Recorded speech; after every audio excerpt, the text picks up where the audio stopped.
I understand and appreciate the symbolic significance of the ideal human being.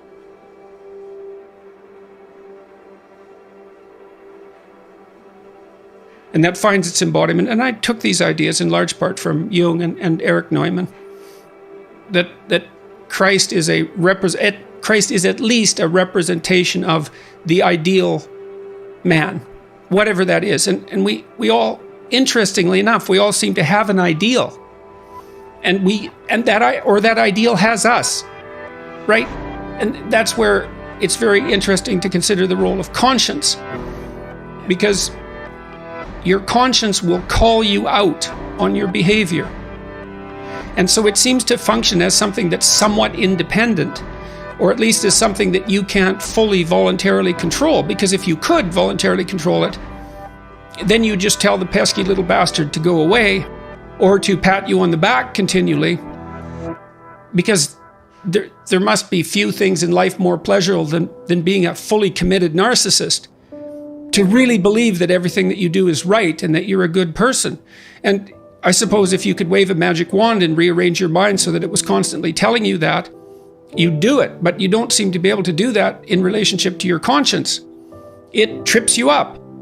And so it tells you when you're not living up to your own ideal. And that means that you have an ideal and you don't even know what the hell it is, but you certainly know when you transgress against it.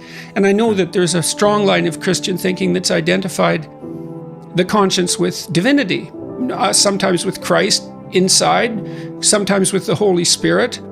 And those are very interesting conceptualizations, but you can think of them psychologically, and you can even think about them biologically, to some degree, because we're so social.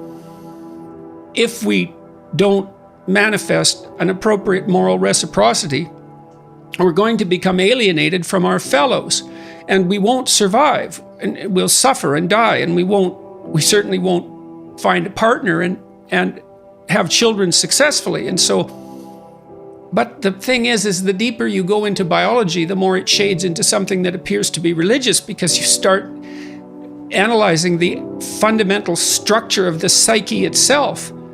And it becomes something with a power that transcends your ability to resist it.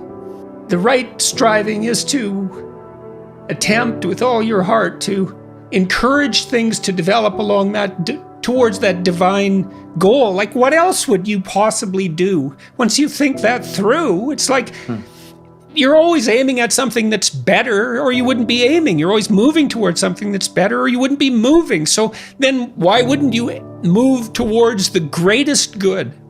Yeah. Well, it's because it's terrifying, I suppose, in part. But then I've tried to put that into practice in my life, and sometimes the objective world and the narrative world touch. That's Jungian synchronicity.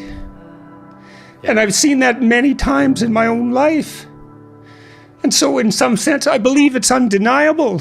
We have a narrative sense of the world.